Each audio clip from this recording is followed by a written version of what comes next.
Hello, everyone, and welcome to episode 524 of the True Crime All the Time podcast. I'm Mike Ferguson, and with me, as always, is my partner in true crime, Mike Gibson. Gibby, how are you? Yeah, I'm doing okay. How about you? I'm doing great. Yeah. Let's go ahead and give our Patreon shout-outs. We had Carrie Martins. Like Carrie liked that famous song that was written for her. Did you know that? I did not know that. You know what song I'm talking about? I do not. From the 80s, Carrie? Ilesan, or however you say it. I don't even know if that's the word, but I do remember that song. I'm not sure I ever really knew how to pronounce whatever they were saying. We had Gina R. What's going on, Gina? Becky Ross. Ah, Ross in the house. Deanna. Just good old Deanna. Just good old. Yeah. Tina Bishop jumped out at her highest level. What's up, Bishop? Angela Gunderson. Hey, I like that Gunderson. It sounds like, ugh. Okay. Yeah. Whatever that means. Yeah. And last but not least, D. Well, we already talked about D on Patreon. We did. And if we go back into the vault, this week we selected Flooful. Flooful. Yeah, it's fun to say. Well, everybody needs some Flooful. Sure. We also had a great PayPal donation from Deanna Gentry. And Deanna, thank you so much. Yeah, thank you. So we have an episode out right now on True Crime All the Time Unsolved, where we're talking about the disappearance of 8-year-old Zachary Bernhardt. He went missing nearly 26 years ago on September 11th, 2000. Zachary has never been found, and his case is the longest running Amber Alert in the state of Florida. And that's not a record you want to have. No, it's not, unfortunately. But tune in for that one. Check it out. And then on next Thursday's TCAT, we're talking about Samuel Hostetler, an Amish teenager who was recently sentenced to 25 years to life for aggravated murder. This is a fascinating case. Prosecutors argued that Hostetler killed Rosanna Kinzinger during a non-consensual sexual encounter, while the defense argued that her death was accidental. And I had to use some of my Pennsylvania Dutch when we researched this. Sure, just to figure out what was going on. Yeah. But, I said it was fascinating. Number one, because, the people involved are Amish. And that's a different way of life than, what most of us are used to. But it also comes into play during the legal proceedings. What did this guy understand in the form of his Miranda rights and all of those different things?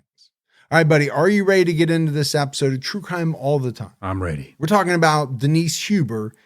Denise Huber was abducted in the early morning hours of June 3rd, 1991, after her car broke down on the side of the freeway.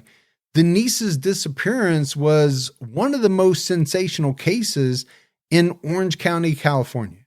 3 years later, her body was found under shocking circumstances. So June 3rd, 1991 was right about the time I was graduating from high school. Yeah, you were such a young pup back then. And just a head full of gorgeous hair. Yes, I've seen the pictures. It was actually pretty nice, man. It was glorious. Denise Huber was a 23-year-old waitress and a recent graduate of the University of California at Irvine. Denise graduated in 1990 with a degree in social sciences. At the time of her death, she was living with her parents in Newport Beach, California. Nice area. Very nice. The job market was tight, so Denise worked as a waitress at the Cannery restaurant in Newport Beach and had a job as a cashier at Broadway in the Fashion Island shopping mall. Well, you're going to do what you have to make ends meet until the job market finally turns around and maybe you can get something in what you studied. Or something that pays a little bit more so you don't have to have two jobs. But you're right. You got to make ends meet. So if you have to, maybe you got two jobs, and some people have to do that for sure. Denise was dating a man named Steve Horrocks, whom she met at the Old Spaghetti Factory in Newport Beach. She was a waitress and he was a bartender. The Old Spaghetti Factory. I've ate at one of those, or a couple of them actually. They're franchised out. We also have the Spaghetti Warehouse here growing up, but the Old Spaghetti the Old Spaghetti Factory, it was all right. Yeah, I don't think I've eaten there. It's not your thing. You like seafood and all that other nasty stuff. I like Italian too, but I don't like to buy spaghetti at a restaurant. Yeah. I don't know why. If it's something I can make at home, I don't like to order it and pay for it. Well, that makes sense, though. Yeah. Right? I mean, Plus, I don't like a lot of spaghetti at restaurants. I just don't like the taste of it. You're kind of picky. I am. In the early morning hours of June 3rd, 1991, Denise and a friend left a Morrissey concert at the Great Western Forum in Inglewood, California. Wow, he was a big timer back then. Yeah. And, the Great Western Forum, what an amazing venue, right? That's where the Lakers played. So many championships won there. Yeah. And, concerts, all kinds of other stuff. Denise's boyfriend, Steve, had 2 free tickets to the concert. He gave one to Denise, but he couldn't attend because he had to work. He gave the other ticket to his friend, Robert Calvert. Steve got off work early that night, but decided not to attend the concert because he was trying to save money. After Denise and Robert left the concert, they went to the El Paso Cantina in Long Beach. Denise dropped Robert off at his house in Huntington Beach around 2 a.m. and then headed home. So there's a couple of things here for me. Sounds like a pretty good night out. Then you have Steve, who, seems like a good guy. He's got a couple of tickets. He gives one to his girlfriend. Yeah. Gives another to his friend, whom he must have trusted to go with his girlfriend. Well, that's true. And she must have trusted Robert as well. But it was a pretty late night, right? She doesn't drop Robert off until about 2 a.m. Denise's tire blew out on California State Route 73 in Costa Mesa, part of the Corona del Mar freeway. She managed to turn her hazards on and pull over to the shoulder. Man, I hate when a tire blows out. Yeah, I feel like it doesn't happen as much as it used to. Tires nowadays, they're just constructed a lot differently than they were when you and I were younger. Sure, yeah. Now you have some of those run flats, which nobody would have dreamed of back then. But the thing is, Gibbs, Denise was less than 3 miles from home. She could have easily walked to a nearby call box or gas station to ask for help, but she was abducted before she could get there to any of these types of locations. Denise's parents, Dennis and Ione Hubert, woke up later on the morning of June 3rd and discovered Denise wasn't in her bedroom. They assumed she spent the night with a friend and went about their day. Both of them went to work, and when they came home, Denise still wasn't there. And this is kind of a very scary situation because I think a lot of us have been here. Right. As your kids get older, they tend to stay out later than many of their parents are able to stay awake. Yeah. So you may not know that they came home. You assume they did. You wake up the next morning, maybe you peek in on them. They're there. Great. But if they're not, well, then there's a serious cause for concern. Yeah, I remember several times I'd wake up, I try to stay up thinking I can stay up until, they get home. Yeah. And then they didn't get home. And then I fall asleep and I wake up in a panic because I'm like, did they come home? I don't remember them coming home. Yeah. Like you said, you get up, you look, and I remember a few times like my daughter wasn't home. And then I'm automatically like looking at my phone. I'm texting like, hey, it's like 4:00. You're not here. Where are you? Yeah. Now, I never had that problem because I stay up very, very late. Yeah. But, my wife goes to bed at 7:38. So, it's kind of hard to set a curfew for your 20, 21-year-old that's 8:00. Right. Yeah. That little tough. Difficult. Yeah. Ione had a gut feeling that she needed to call Denise's friends. Around 10 p.m., one of Denise's friends found her car abandoned on the side of the freeway. Her parents and the police drove over to the area. They found her car unlocked. The battery was drained from the hazard lights that were left running all day. There were signs Denise had been abducted. Her high-heeled shoes were found at the scene and had marks indicating she was dragged. I'd be sick at that moment. Oh, absolutely. Sick to your stomach, worry, fear, all of those emotions. Retired Costa Mesa detective Jack Archer was one of the first investigators assigned to the case. He interviewed Ione and Dennis, who said Denise was not in trouble, did not use drugs, and wouldn't just disappear for days at a time without talking to someone. And I would think 90 some percent of parents would say that about their kids. Yeah, I think so. Now, there are people who we know get into trouble, start using drugs, disappear for days at a time. But that is a small minority. Right. I think. Friends, coworkers, and acquaintances had no idea where Denise might have gone. Her boyfriend, Steve, told the LA Times, "I know that lots of people have said that she probably just took off, but she would have called her parents and let them know where she was, or she would have called me." And I almost say that exact same thing about most people that we talk about in unsolved disappearance cases. Yeah. I just believe that that's what happened. Even if someone said, "Hey, I hate my life. I got to start something new. I got to get away from everybody," they would find a way at some point in time to call their parents. So they don't have to worry. To call their kids in some examples. Steve also said, "I just know that foul play is involved," and insisted Denise would not accept a ride from a stranger. In mid-June, investigators announced they were searching for a young man who told the vendor at the Orange County swap meet that he saw a woman resembling Denise standing with two men near a car on the shoulder of the Corona Del Mar freeway around 2:30 a.m. on June 3rd. The man was shopping with a young woman and a baby in a stroller and stopped to look at Dolores Berg's booth. He saw a photo of Denise that Berg had posted in her booth. He commented that he remembered seeing the young woman on the freeway. What an interesting tip. Yeah, because he's got the time that lines up, right, with her dropping Robert off at his house at 2:00. Okay, he sees her standing with two men at around 2:30 a.m. It seems to line up. Yeah. But what if he didn't go to that booth that day? Well, now we're into the what ifs, Yeah, right? And those yeah. are fascinating in and of themselves in all of these cases. He said two men were standing near a car with its trunk open. One was tall with long blonde hair, and the shorter man had dark hair.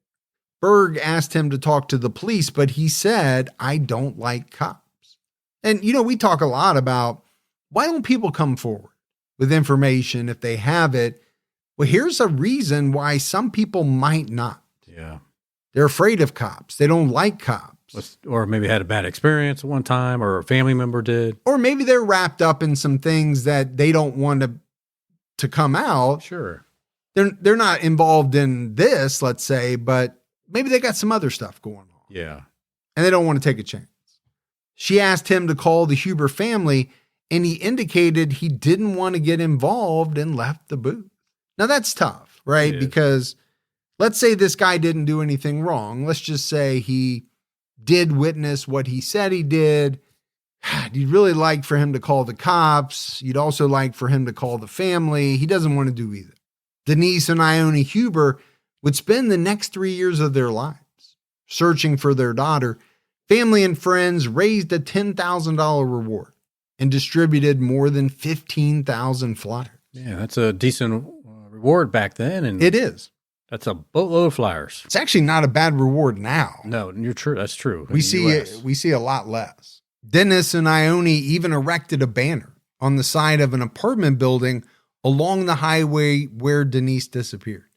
Dennis said his car became a rolling billboard with posters of his daughter all over it. Every time he saw a young woman with long brown hair, he had to see her face to see if it was Denise. I can only imagine what that had to feel like. Yeah. I mean, your whole life changes in an instant. And that's really the only thing that you're focused on, I'm assuming. Yeah. What happened to my daughter? How do I find my daughter? Do you find yourself just driving around? And like he said, kind of looking at every young woman who has, long dark hair and just wondering if that could be her. But look, I mean, he's trying to make the effort, right? They're putting up these banners. He's got his car plastered in posters, of his daughter. I mean, I think I would do the same thing, I mean, today you do like some type of car wrap, right? But back then, just to glue those posters, I would do the same thing. Maybe somebody would drive past me and go, wait, I think I might know something about that. Well, when you think about it, is there really anything you wouldn't do? Yeah, I don't think so. I think within your everything. power. Yeah. Right. On October 9th, 1991, P.I. Logan Clark, who was hired by Denise's parents, told the LA Times she was probably killed by someone she knew. Investigators believed Denise was abducted as she was walking to a call box. And I don't know if everybody is familiar with what a call box is. We don't really have them here in Ohio, or if we do, I don't see them very much. But I think they're big in California. They are. Where, they're kind of every so often, maybe along a road. But it's a place where you can call for help, basically, like a phone. I don't think you can call anybody, but you can call an emergency number. Yeah, you get stranded, you go walk up to the call box, pick it up, and they know your location. You tell them you need help. I think they have them in New York, too. I've seen movies where they're like in New York City and different places. But they're in Canada. I've seen them in Canada, too. Maybe just not as big here in Middle America. Yeah. Where we are. As time passed, Dennis and Ione's hope started to fade. The police pursued many leads, but none of them panned out. And man, I feel like what a tough roller coaster for parents. You got to have hope.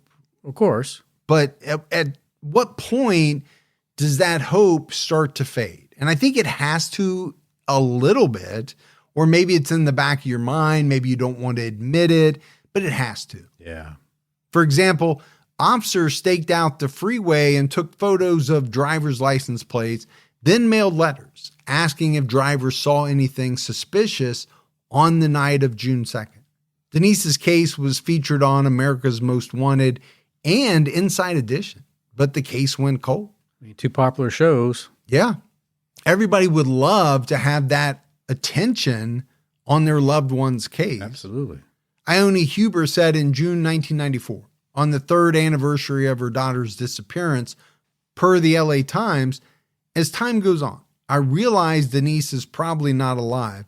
Just to know and not have to constantly wonder what happened would be easier to handle than this mystery. That makes sense to me. And we've heard it before, right? From other family members. The not knowing is sometimes the toughest part. On July 13th, 1994, the Yavapai County Sheriff's Office responded to a call about a possible stolen truck parked outside 37-year-old John Famalaro's home in Dewey, Arizona. The truck in question was a 24-foot Ryder rental truck that was reported stolen from Orange County, California 6 months earlier. A woman who bought paint from Famalaro reported this truck. He was a self-employed house painter. Denise Huber told the LA Times she saw the truck and she told us that she felt a spirit pulling her to the truck. She felt so compelled, she wrote down the license plate number. Wow, that's some intuition there. Yeah, it's also kind of chilling a little bit. Now, Famalaro wasn't home when police arrived at his house. The deputy at the scene noticed a power cord running from the house to a freezer that was locked and sealed with tape inside the truck. Authorities thought the freezer was a mobile drug lab, but when they opened it, they found a frozen body inside a black trash bag. The victim's head was wrapped in 3 more trash bags secured with duct tape. The victim was curled into the fetal position with her hands behind her back. I mean, what a scene that, these investigators are walking up on. Obviously, it would be odd. This truck is reported stolen. Somebody's got an extension cord or a power cord running to the back of this truck, right? Inside of it. You see that it's being run into a freezer or something. I get it. The first thought is probably not going to be there's a body in there. It's probably going to be there's drugs going on. There's something going on. But when they uncovered this body, it had to have been shocking. Yeah, I don't think anybody would ever open that up and be like, oh, it's just a body, Bob. No, they're going to be like, what the heck? What do we got going on here? The body was identified as Denise Huber on July 16th using fingerprint technology. Denise had been sexually assaulted and bludgeoned to death in the head with a claw hammer and nail remover. Brutal. Yeah, I mean, that's a terrible way to go. Authorities believed John Famalaro targeted Denise when he saw her alone and vulnerable on the side of the highway. He hadn't been a suspect, and there was no indication Denise knew him. Famalaro was arrested and charged with murder, kidnapping, and sodomy. Inside his residence, investigators found a box labeled Christmas decorations. Inside that box was the clothing Denise was wearing that night, Famalaro's clothing, and items suspected to be the murder weapons: a bloody crowbar, a claw hammer, and a metal nail puller. Isn't that weird that he kept all that stuff? Well, yeah. And, you hear about this quite a bit, right? In different cases. It is sometimes what trips killers up, but for some reason, they feel compelled to keep some of this stuff. Yeah. Whether it's trophies, whatever. It allows them to relive the attack, the incident. But let's be honest, right? Keeping your bloody clothing, the victim's clothing, and the murder weapons, you're not going to be giving your defense attorney a lot to work with. No, you're doing a great job helping out the prosecution. And we're not telling killers to get rid of stuff. I just think a lot of these people, they don't think they're ever going to get caught. The compunction to kind of keep this stuff overrides probably their common sense. Right, for sure. I mean, I'm glad they do. Yeah, because it leads to a lot of them getting caught. Denise's wounds were consistent with an object like a crowbar. Her wallet, ID, makeup, and car keys were found in another box, as well as a blood-stained tarp.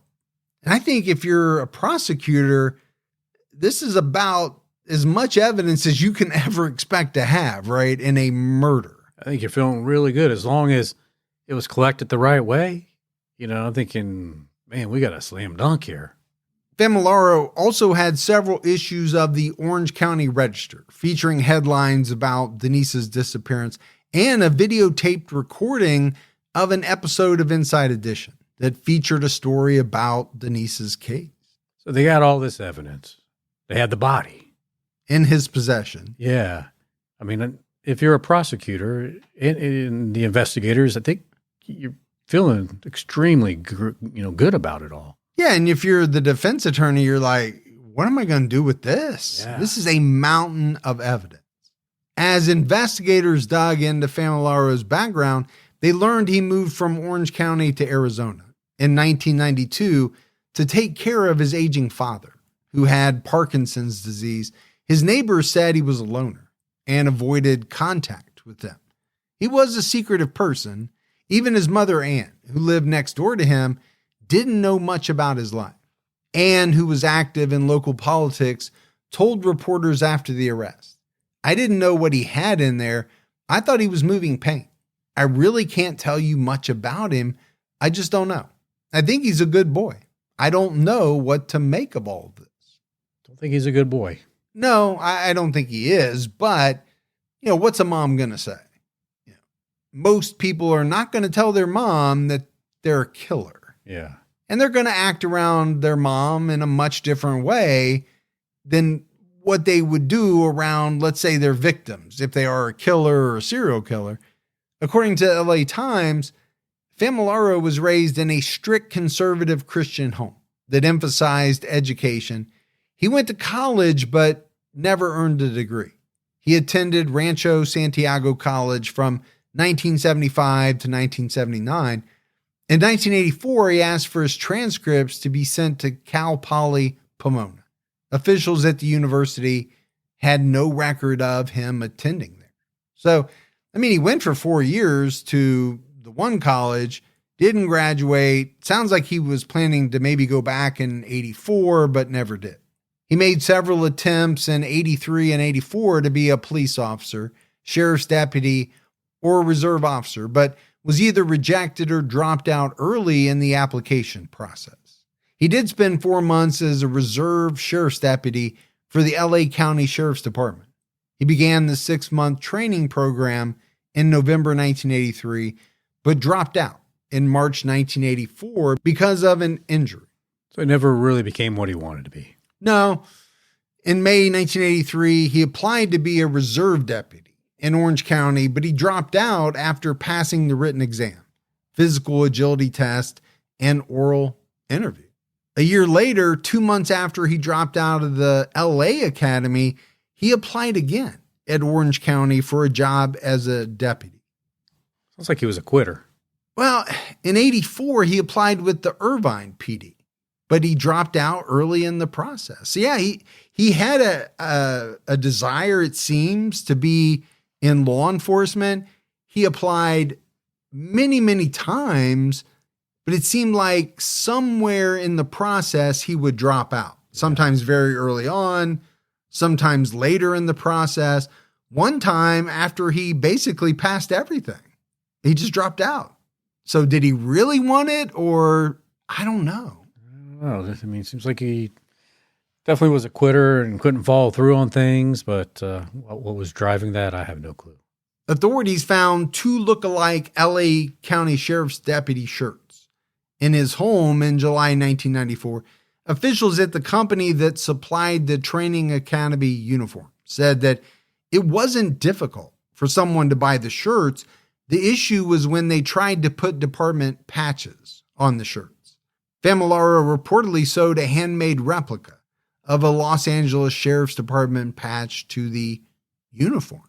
So, for whatever reason, he did have some desire to be in law enforcement. And then at a certain point, he was just like, you know what? I don't need to go through all this. I'm just going to fake it. I'll just buy some shirts and make my own uniform. But what would be the reason for that? Yeah, unless you're doing something nefarious. Right. It's not just to have them in your closet, right? Is he going to use them in the commission of some crimes, maybe? Is that why he wanted to be in law enforcement? Maybe. Because he wanted the power, and maybe he was planning to misuse that power to commit crimes. We just don't know. Maybe he wanted to wear them to the club at night. Like, hey, I just got off work, ladies. I'm a police officer. It's hard to tell. I know one thing, though.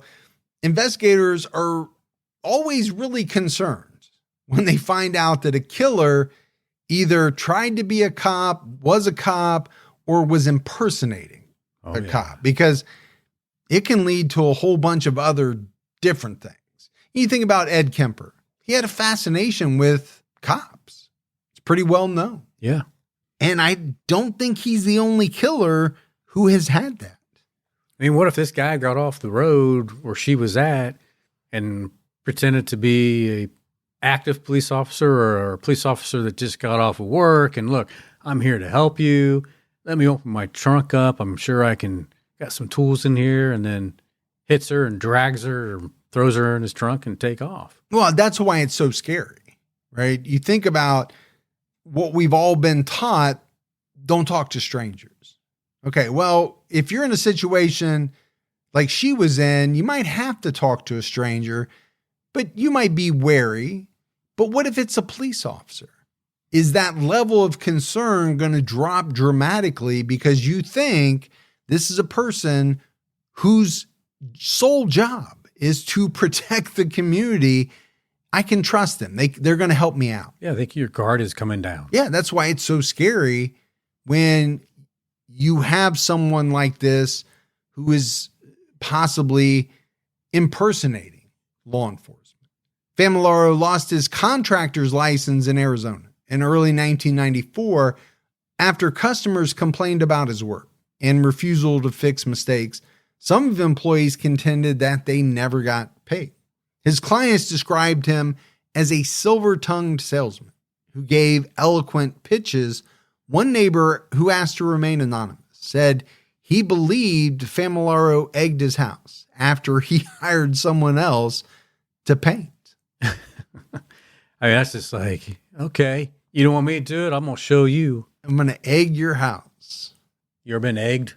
No, but I have done some egging. Have you? Yeah, sad to say. That is something I did in my younger days. It can do some real damage. It can. Yeah, it can. I feel bad about some of the things I've done. I really do, but. Did you go back later in life and apologize? I did not. You didn't feel that bad? No, I maybe went egging one time, but I remember going TPing quite a bit. Yeah. That was kind of a big thing when I was in school. I know we TP'd a lot. You did too, right after COVID, because we all had that so much toilet paper. We're like, what are we going to do with all this stuff? And we're like, no, let's go TPing. No, my wife is like, she would not have let me done that because she was very into making sure that this family had enough TP to go around. Yeah. Plus, by that time, my TPing days were long behind me. But here's the thing, right? Famalaro had no criminal record except for 2 minor traffic violations. And that's really not surprising because he wouldn't have been allowed to, go through the training, right? To be a police officer if he had some type of serious criminal record. Now, we talked about it. He wasn't very social with his neighbors. People were curious about the large truck and freezer outside his home. When they asked what was in the freezer, he only said meat. Okay. First of all, I got to be honest with you. I'm probably not asking a lot of people what's in their freezer. I might be asking, why do you have a freezer outside of the home? Can you not put that in a garage, in a basement, somewhere else? I'm sure his neighbors were like, what the heck, man? Maybe that's not strange in California. That's pretty strange where I live. You have a freezer outside. Oh, yeah. That would be definitely looked down upon and also alarming. Records showed the freezer was purchased on June 10th, 1991. Really? Just a week after Denise went missing. In July, the LA Times ran a story on Elaine Caniglia, the woman who called in the tip that led to the discovery of Denise's body. Elaine had known Famalaro for about 2 months. She knew that he already had a van and a truck, so she wondered why he needed a large rental truck. He also wasn't driving it anywhere because he had boxes of paint cans stacked around it. She visited his home on July 9th to buy painting supplies and decided to write down the license plate number. Elaine was there with her business partner, Jack Court. As they were loading boxes into Elaine's car, Famalaro seemed to be in a rush. He wouldn't let Jack Court's grandson use the bathroom in his house, saying he had no running water. They had all had a long day at the Prescott Valley swap meet where they had previously done business, so she assumed Famalaro was tired. And we just did a case recently that was in Arizona, and I just called it Prescott, but I was told by various people that it's actually pronounced Prescott. Prescott? I did not know that, but I'm going to try to remember it. As in like a biscuit. Kinda. Yeah. Or Triscuit. Well, those rhyme, so that's pretty funny. I'm a lyrical genius. You are. Elaine assumed the truck was stolen when she took down the license plate, but she never imagined a body was inside. Something about the truck nagged at her. And I get it, right? So you think something's not right, and she did really have a pretty good sense about that. Some people wouldn't notice it at all, but she did. Yeah. Right? Why does he need this truck? He's got other trucks.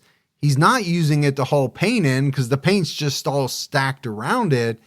But probably the last thing in your mind is, well, he's got a body in there. That's just not where most people go to right away. But she sounds like somebody you wouldn't want to get on the wrong side of. She's going to find out what you did wrong. Well, she's observant. I'll give her that. And it's a good thing because if not for her, you could make the argument maybe this case isn't solved. Oh, I definitely think that's true. On July 12th, her detective friend from Phoenix came to her warehouse to buy paint. So Elaine gave him the license plate number and suggested he check it out. The detective made a call from Elaine's office and learned that the truck was stolen. The next day, he returned to Elaine's warehouse and received a call from colleagues who had found Famalaro's house. Elaine recalled to the LA Times, "From where I was, I heard him say, homicide, body, freezer. I was horrified. It makes me sick to think I was standing right next to this truck that held this body. Yeah, make me sick too. But like you said, she has to also realize if it wasn't for her poking and prodding, they wouldn't have found this. Yeah, and following her gut, right? Because not everybody follows their gut. They might have the feeling, but they don't act on it. Right. The LA Times reported that Denise's murder was almost solved a month earlier. In June 1994, Ryder officials failed to follow up on a lead from a San Clemente woman who traced Famalaro to his address in Dewey. Carolyn Copeland went to the San Clemente Ryder franchise with her daughter, who was returning a rental. She struck up a conversation with the clerk about her job, which is finding missing heirs. And the clerk mentioned he had someone he wanted to find and asked if she could find John Famalaro, who failed to return a rental truck in January. Copeland used computer databases and she found Famalaro, which wasn't difficult because of his pretty unique name. She passed the information on to the San Clemente franchise, who passed it on to Ryder officials at the headquarters in Miami, but they didn't follow up on the lead. That's kind of shocking because you would think they would really want that truck back. You would think, unless that insurance money was pretty darn good. Well, and Ryder is a pretty big company. Yeah. I have a feeling that a lot of Ryder trucks go missing. I've actually heard that on some of the YouTube body cam police videos. Really? Yeah, that Ryder trucks are stolen quite often. Come in pretty handy for different things. Well, they're used to transport drugs. They're used to transport all kinds of different things. Human trafficking, that could be true as well. Denise's parents were devastated when they learned their daughter was dead. Dennis recalled, as quoted by A&E, "I thought my world was ending that day that we got confirmation, and then to know what she went through. It gnaws at me all the time." And how could it not, Gibbs? Right. First of all, you don't know what happened to her. Then all of a sudden you find out what happened to her, and then you can't stop thinking about that. Yeah, you go from one type of feeling to a whole nother extreme on the other side. And we talked about it, right? The particulars of what happened to Denise, they were brutal. And how's a parent not going to think about what their daughter went through when you know how heinous it was? DNA evidence showed that Famalaro killed Denise inside a warehouse unit in Laguna Hills in Orange County, California. After killing her, he stuffed her body into the freezer and took it with him when he moved to Arizona. And this is what I can't get out of my mind is it's actually two things. Number one, how long he had this Ryder truck. Yeah. And then number two, how long he had her body inside this freezer. Yeah. And I don't know why he kept the body as long as he did, besides the fact that we know sometimes they like to have trophies and they like to relive the experience and all that. But if he would have got rid of the body years ago, maybe they would have never tied him to her disappearance. Yeah, that's absolutely possible. I wonder if it was a trophy situation or whether he was just unsure of how to get rid of the body or fearful that it would be found. I don't know. Wanted to have control of it by keeping it with him at all times? Possibly. But then he also kept all of the murder weapons and the clothing. So it does kind of seem more like a trophy type situation. Yeah. Famalaro lived in and ran his painting business from the warehouse unit. A witness told police the unit had to be cleaned after he moved out, and there was a spot covered in what they thought was red paint. The substance had been washed away by the time police searched the unit, but investigators cut into the wall near the spot and found dried blood. And how many times do we talk about it, right? Can you clean up everything? Because blood has a tendency to find its way into cracks and crevices, behind, underneath, places you can't see. You don't want it there, you better burn it.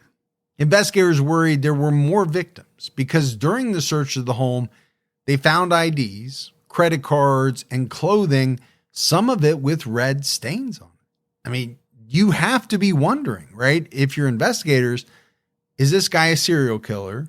How many victims could he possibly have? Somebody that does something like this, you have to kind of think he probably has done it before. Well, he's certainly capable of it. Yeah. They developed a list of 9 women in Southern California and Phoenix and managed to track down almost all of those women in July 1994. Court documents released that month indicated that police dug up to 10 feet deep in areas of his yard where cadaver dogs picked up a scent, but no bodies were found. And I always wonder if that means that possibly a body was there at some point and then it was moved later. Yeah. At a July bail hearing, a sheriff's lieutenant testified that several of Famalaro's ex-girlfriends said he threatened him. Investigators also said they talked to his brother Warren several times and described him as being anywhere from a witness to a suspect. Wow. Okay, that's a pretty wide chasm. It is. Pretty big chasm, right?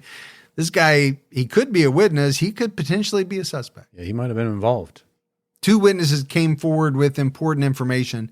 One man said he helped Famalaro measure the 23-foot-long freezer to see if it would fit in his home in Arizona. A woman said she once found an 18-inch bone while digging at this guy's house, but thought nothing of it. So, a couple things here. Didn't realize the freezer was 23 feet long. Yeah, we talked about, hey, can you not put that in your garage? Can you not put that in a basement? I don't even know where you get a 23-foot-long freezer. I have no clue. That's a big-ass freezer. That is a huge freezer. Maybe like some industrial freezer. Well, I'm over 6 foot tall. Yeah. So if I lay down, that's almost 4 of me. Yeah. That is a really long freezer. And then I don't know how you find an 18-inch bone. And think nothing of it. It's just a bone. I'll just toss it over here. Yeah, I can't get this 23-foot freezer out of my mind. I kind of thought it was a typo. I don't know that I've ever seen a freezer that big. I'm not even sure restaurants would have room for that type of. Maybe like a grocery store or something. Yeah, a grocery store, but they wouldn't have one with a lid. Yeah. That was that long. They have whole sections, right, where they keep frozen foods, but I don't know. That's so strange. It would be cool to have one that big. For what? How many frozen pizzas do you need? Who says I'm putting pizzas in there? Well, that's what I would be afraid of. I don't think you need a big ass freezer. Denise was buried in Harrod, South Dakota on August 2nd, 1994, next to her grandfather. Denise never lived there, but her father, Dennis, grew up in the town. He left the state in the late 60s after meeting and marrying Ione. Dennis and Ione moved back to South Dakota after Denise went missing because the memories were too painful in Southern California. I can understand that. Yeah, we talk about, can people live in the same house where they know their loved one was murdered? I think it would be tough, but it'd be just tough to live in the same town, right? Too many memories. Yeah. The other thing that I thought was, South Dakota to Orange County, California. That's quite a difference, right? When they moved there, that might have taken some getting used to. Definitely going to be a lifestyle change. Well, the weather's going to be a heck of a lot better. I can tell you that. The winters aren't going to be as harsh. Well, one of these days you're going to get to South Dakota. I know you will. Yeah, it's on my bucket list. Yeah. But a lot of things are on my bucket list. You got a pretty big bucket list. I've only crossed so many of them off, and I probably only got 47, 50 more good years, so I got to get working on it. Get busy. How good I take care of myself. Yeah. I'm assuming I'm going to live to be 100. Yeah. Well, I hope you do. What's the old saying? Get busy dying or get busy living or something like that? Yeah, I'm close enough. Opening arguments in John Famalaro's murder trial began on May 8th, 1997. He was eligible for the death penalty due to special circumstance allegations that Denise was killed during a kidnapping and during the commission or attempted commission of sodomy. In his opening statement, Deputy DA Christopher Evans told the jury that Famalaro had a dark side and a history of sexual violence against former girlfriends. Evans described the final hours of Denise's life, telling the jury that she was dragged from her car and taken to the warehouse, where she was sexually assaulted and struck in the head 31 times with a nail puller. Wow. Horrific. Absolutely. And I always wonder about, right, her family is probably in the courthouse. How difficult would it be to have to listen to all these details? Because the prosecution has to go into every minute detail. The jury's got to know because they want to get a conviction, but man, it's got to be tough on the family. And they go in some details. I mean, 31 times with a nail puller. You really want to hear that? No, you don't. You don't. And I know sometimes family members walk out during that part. Famalaro put 3 plastic bags over her head and hit her with such forceful blows that parts of the bags were embedded in her skull. More details you don't really want to hear. No, brutal. He kept Denise's body as a perverse trophy to remind himself of the success he had that night. Wow. And I had a good night, guys. Yeah, let's just break down that statement by the prosecutor. So, his thought is kept the body as a perverse trophy, but this is what we often talk about, right? To remind the killer of what they did, maybe even help the killer relive it, but he's saying of the success he had that night. Yeah. And that's probably how some of these killers look at it. They were successful in pulling off what they wanted to do. It was a perfect night. Everything went the way that it should have, in his mind. Denise broke down in a well-lit area and could have easily walked to a convenience store or a call box, but she was abducted before she could do that. The jury saw her high-heeled shoes that were damaged with drag marks. 2 forensic scientists testified that Denise's blood was found in a warehouse in Laguna Hills where the prosecution said she was killed. The same blood type was also found on a nail puller, hammer, and other items recovered from Famalaro's home. However, forensic scientist Mary Hong testified that DNA samples taken from Denise's body did not show any DNA besides hers. And I don't know what you make of that if you're a juror. I've always thought, what does the absence of DNA mean versus the presence of DNA? Because to me, they're 2 very different things.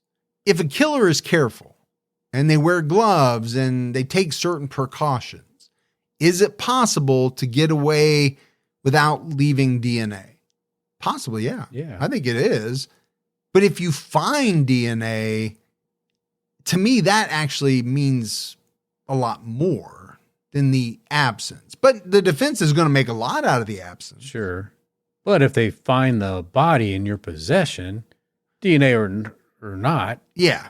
I mean, you got the murder weapons, right? You got her clothing. I think that in and of itself kind of defeats any type of, you didn't find any of his DNA argument. Right. Deputy Public Defender Leonard Gumlia said outside court that the absence of other DNA bolstered the defense's contention that Denise was not sexually assaulted. You can make that claim, but at the end of the day, she's been murdered. Well, and so my question is, what are they trying to do? They're trying to say she wasn't sexually assaulted, but he did murder her. And so, okay, they're trying to get out of some of the charges, but they're not going to be able to get out of the big one. I don't know. I don't know what they're trying to do exactly. 2 former girlfriends testified that Famalaro was devastated when they ended the relationship. Both said he was secretive and described incidents where he handcuffed them against their will. Denise was found with her hands handcuffed behind her back. One woman who dated him in the late 80s and again in 1991 described a 1987 incident where Famalaro handcuffed her in the blink of an eye against a hotel window in New York City and left her there for 3 hours. She broke up with him after the trip. Can you blame her? No, I think for most, that's a deal breaker. Yeah. Most people do not like to be handcuffed against their will. Now, can it be part of a couple's sex life, right? Role playing? Sure. I'm sure some people are into that, but it's consensual. I have bought you so many handcuffs because you asked me to get them for you because you didn't want them to show up here. Okay, that story was about ready to go real sideways. That you're buying me handcuffs as though we're into some No. kind of, let's just make that clear right now. Them for you because you didn't want them to be delivered here and your daughter see that you got them. I just think the implication, right, that it's done against someone's will, all right, that's going to go a long way with the jury when we know she was found with, her hands behind her back, handcuffed.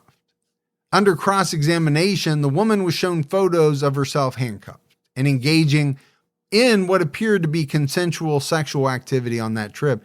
She said she blocked out parts of the episode and had no recollection of what was in the photos. Now, to be fair, there could have been some consensual acts. Yeah. And then he could have taken it further and there could have been a part of it that was not consensual as far as the handcuffing. That's true. She testified, though, that she remained friends with him over the years, even after their second breakup. Besides the handcuffing incident, she said he was caring and generous. And I think the jury probably is going to take that into account.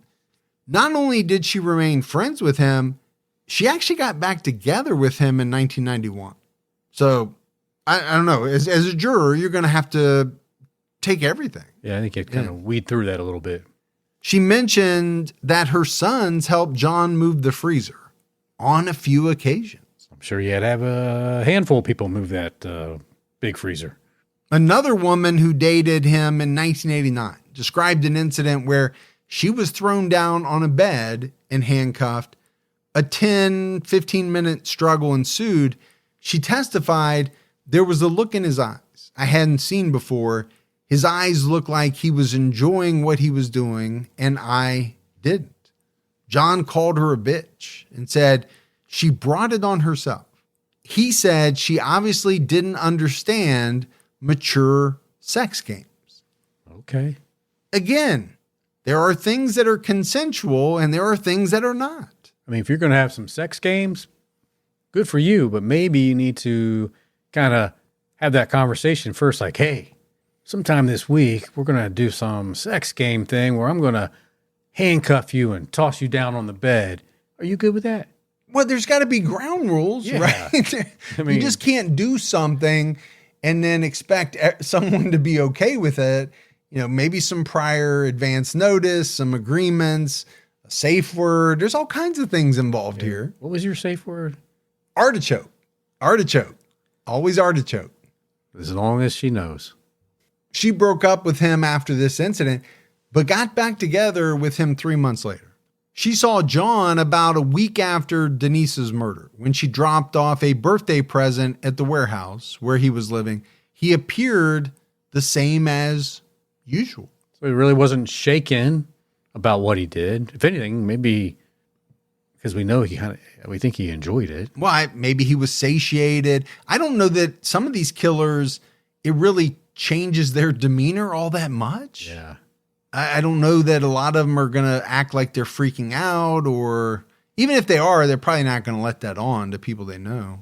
But here's the thing, Gibbs, the defense didn't contest that Famalaro killed Denise, but they did contend that he didn't kidnap or assault her, as alleged in these special circumstances. Defense attorney Leonard Gumlia said outside court, as quoted by the LA Times, there was no captivity, no longevity. She died within an hour. When presenting their case, the prosecution didn't address how long Denise may have survived after encountering Famalaro. And it's a big deal, right? the defense is conceding to the fact that he killed Denise. What they're trying to do is trying to get him out of the special circumstances that I think would allow the prosecution to secure the death penalty. Yeah. And that's the kidnapping and the homicide during the assault. Both the prosecution and the defense agreed to tell the jury that Denise's blood alcohol content was between 0.08 and 0.11 when she pulled over to the side of the highway. The judge instructed the jury to accept these facts. This was done to avoid lengthy questioning that might have taken half a day of testimony. And that happens sometimes, right? Sure. It might not be something that one side wants in, but they know it's going to get in. So both sides agree, hey, we're going to submit these as facts. And, what does it mean? Technically, she was probably above the legal limit a little bit. Denise's friend, Robert Calvert, testified earlier at trial that he and Denise had 4 to 5 shots of vodka each and some beers at the concert. And then later at a restaurant, he testified that they were not intoxicated. Yeah, well, maybe they didn't feel intoxicated, but based on her blood level, it seemed like she might have been. Oh, I think legally she shouldn't have been driving. Yeah. Now, if she's around 0.08, I mean, she's right on the line. If that's what it was in California at the time, I don't know what it was. Yeah. That's what it is most places nowadays, right? 0.08. Defense attorney Leonard Gumlia suggested that Denise may have drunk enough to not want to call authorities for help when her tire blew out and might take a little more risk than you might otherwise do in that situation. And I understand what he has to try to do, but he really is blaming her for this guy killing her, which I find offensive. Same here. Charles Sims, associate director of pathology at Century City Hospital in LA, testified for the defense that evidence from Denise's body could not definitely be called sperm. During cross-examination, he admitted he hadn't viewed such forensic samples in the last 2 decades prior to this case, and he was not testifying in his area of expertise. Then why say anything at all? I'm assuming because they're paying him to. But that's really shitty of them, to be honest. Yeah, but, sometimes so-called experts do things for money. I get that. I think if you're the jury, though, you would take this into account. The defense also showed the jury a pair of heels similar to Denise's and argued that they could have been damaged while she was hiking up and down the freeway embankment looking for help. And what are they trying to do, Gibbs? They're trying to say, no, these aren't drag marks, as the prosecution contends. During closing arguments, Deputy Public Defender Denise Gregg presented a scenario of what the defense believed happened the night Denise died. They argued that Famalaro didn't kidnap or sexually assault her and struck her with a hammer in a spontaneous attack because Denise was running from him or resisting a sexual overture. When she went unconscious, he panicked and at some point decided to kill her. According to Gregg, Denise encountered Famalaro on the side of the road in a friendly enough manner. She was stranded and went willingly with him. Gregg suggested Denise's judgment may have been impaired by alcohol and her misplaced trust led to her violent death. Again, putting it back on her. Yeah. And again, I understand that the defense has to say some things here. They have to try something. I don't like the victim blaming, but I also, as a juror, I'm having a hard time buying the fact that she went willingly with him to this warehouse as though that was going to somehow help her out with her car trouble and that he spontaneously decided to kill her. Yeah, I mean, if they said she got in the car with him because he was going to take her down the road somewhere and drop her off, but why would she ever agree to go to a warehouse? But see, they can't say that because then that would be kidnapping. Exactly. Right? If he says he's going to take her one place, but takes her to his warehouse against her will, that by definition is kidnapping. So they can't say that. Deputy DA Christopher Evans told the jury that Denise was abducted and perhaps dragged, as evidenced by her heels, and taken to the warehouse against her will, where she was raped and murdered. Evans showed the jury photos of Denise's body and said, "This is a victim who not only had her head caved in, but was blindfolded, probably gagged, handcuffed, had her clothing removed, and had bags placed over her head in a pretty calculated manner." The defense maintained that Denise was dead before her clothing was removed, and she was gagged and blindfolded. Sick guy. Well, but why would you need to gag and blindfold someone if they're already dead? Maybe it's part of his fantasy. It doesn't make sense. I'm not buying it. Gregg emphasized that the killing was not premeditated, and the absence of injuries other than the head injuries indicated that there was not a kidnapping or a struggle. And I don't think that's necessarily true either. I don't think so either. Leonard Gumlia also told the jury that there was no conclusive proof that samples collected from Denise's body contained sperm. These samples also did not contain Famalaro's DNA. On May 22nd, 1997, John Famalaro was convicted of first-degree murder under the special circumstances that Denise was killed during a kidnapping and during the commission or attempted commission of sodomy. During the penalty phase, the defense argued that he suffered from childhood trauma and mental health issues. Defense attorney Gumlia asked the jury to keep an open mind when hearing about Famalaro, who truly wants to do good with his life, but is too psychologically scarred to do so.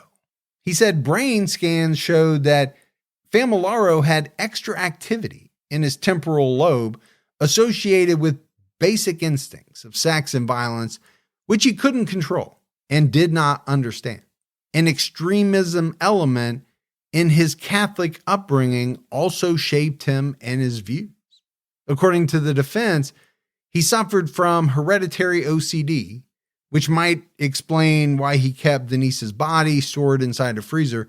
They rejected the prosecution's notion that Denise's body was a trophy. They said he was separated from the body for over a year when he moved from Orange County to Arizona in 1992, and the freezer remained in a storage facility. He brought it over in the Ryder truck in early 1994. The defense noted that his psychological descent began in the early 80s when his pregnant girlfriend broke up with him and put the baby up for adoption despite his objections. They said he never recovered from that in a certain way.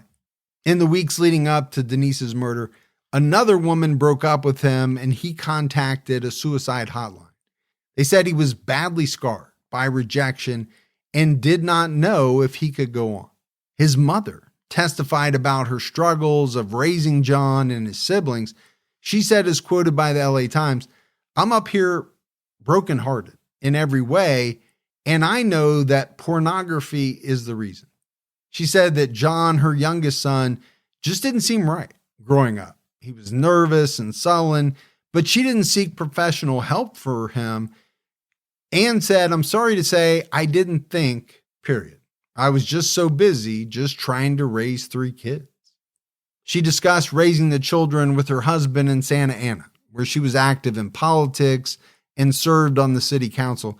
She often gave speeches to hundreds of people on religion and politics and organized protests against abortion and an adult theater in the city. She said she tried to teach her kids to be good and do the right thing. Defense attorney Denise Gregg asked Anne about how she raised the children and suggested through questioning that Anne didn't do laundry often or have the kids bathe regularly. And when they did bathe, she scrubbed their genitals especially hard and washed them with hot water.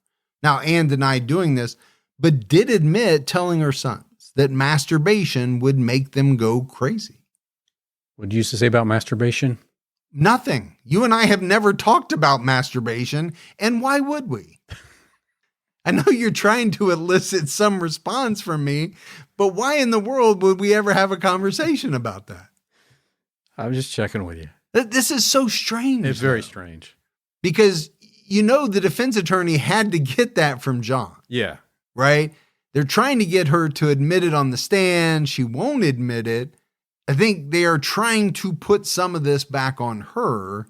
And then John's brother, Warren, testified. And during his testimony, John asked to leave the courtroom. Warren, who was convicted of sexually assaulting a 10-year-old boy and a 16-year-old girl in 1980, testified that his mother pushed his grandmother down the stairs during an argument. The judge did not allow the jury to hear their sister Marion's testimony that the same month as the murder, Famalaro told her that Warren molested him as a child. The prosecution brought up Warren's admissions that he tried to fondle his younger sister a few times and his conviction for sexual assault. The prosecutor asked Warren if he molested his younger brother, which he denied. He did testify, Gibbs, that their mother bathed them until they were 10 and would scrub their genitals. It's a long time to bathe your kids. It's a lot of genital scrubbing. It is a lot of genital scrubbing. I don't know. I do feel like there was something going on in this family. There's too much smoke, not for there to be some fire. Denise's parents were also witnesses during the penalty phase. During her testimony, Ione Huber held up a large photo of Denise for the jury as a contrast to the autopsy photos that they had to view during the trial. She said, "I want to show you a picture of the real Denise. This is my daughter with her smile and her sense of humor. She brought so much joy to our lives. When she died, so many of my dreams for her died. She had dreams of her own too. Denise dreamed of getting married, having a career, and having a family." Dennis recalled how during the 3 years Denise was missing, they didn't know whether to pack up her things or sell her car. They never celebrated Christmas. The parents' testimony made several jurors and spectators in the courtroom cry, including one of the detectives who worked the case. Even Famalaro's attorney said he was fighting back tears. On June 18th, 1997, the jury recommended the death penalty. On September 5th of that year, a judge formally sentenced Famalaro to death. Judge John Ryan spoke about the terror Denise must have felt in her final moments. He noted the extraordinary impact the murder had on her parents, who started the nationwide search for their daughter. The judge denied a defense motion for a retrial, said he believed the jury was correct in convicting Famalaro and that the evidence of his guilt was overwhelming. I would agree. Yeah. I mean, based on everything we went through, I just don't see how the jury got it wrong. But the judge discussed the special circumstance allegations, saying Famalaro must have had forcible sex in mind when he took Denise to the warehouse. He said he did believe John suffered during his upbringing and that his mother's control over the children was not normal or healthy. In no way was it normal. It didn't seem like if some of that stuff was true, it definitely was not normal. In 2011, the California Supreme Court upheld his death sentence. However, due to the state's moratorium on executions, he's been on death row for many years. Denise's parents have accepted that he will likely die of old age in prison. They're glad he's in prison, though, where he cannot harm anyone else. Dennis and Ione are now in their late 80s and are still deeply affected by the loss of their daughter. Dennis told A&E in 2026, "There are things that we'll never see, and that is grandchildren from her. I will never have the opportunity to walk my daughter down the aisle, and that hurts every time I'm at a wedding. But that's not for me, I guess." And that's heartbreaking for me personally. I just walked my daughter down the aisle a few months ago. It was one of the highlights of my life. Absolutely. And I know you did as well. So that hurts me. Sure. To know that this guy didn't get to do that, will never have grandchildren. Tough. He said that John Famalaro took part of my life away, Denise was so special. And we were so close that part is gone. And he ripped her away from us. So, Gibbs, as we wrap up this case, I mean, this guy was monstrous in what he did to Denise. And, at the end of it, I just think that, he found, as he was driving, Denise stranded. He thought, well, she's vulnerable. Easy target. He probably offered her a ride. Somehow he got her back to his warehouse. Yeah. Whether he incapacitated her before that, right? Before the drive, whatever it was. I just don't buy any of the defense arguments that, she went there willingly. He didn't, kidnap her. I just don't buy it. I think he meant to kidnap her. He meant to sexually assault her, and he meant to kill her. Yeah. He did all that on purpose for the sole outcome of he wanted to do exactly that, rape her and then kill her. Now, I also think he might have had a jacked up childhood. Oh, for sure he did. Doesn't give him a reason to do what he did. No, I agree with that. But based on, some of the things he did, some of the things his brother did, some of the things that came out during the penalty phase, having your mother wash your genitals up until you're 10 years old. Yeah. There's something wrong with that. Yeah, for sure there is. And I also feel like she was not his only victim. I feel like this guy probably dabbled in this a little bit more than just her. Yeah, I'm with you. But that's it for our episode on Denise Huber. We got a voicemail. You want to check that out? Let's hear it. Hello, Mike and Gibby. My name is Deanna, and I have been meaning to call and leave a message for 6 years. I started listening to you during COVID. I am a respiratory therapist, and I was on the front line.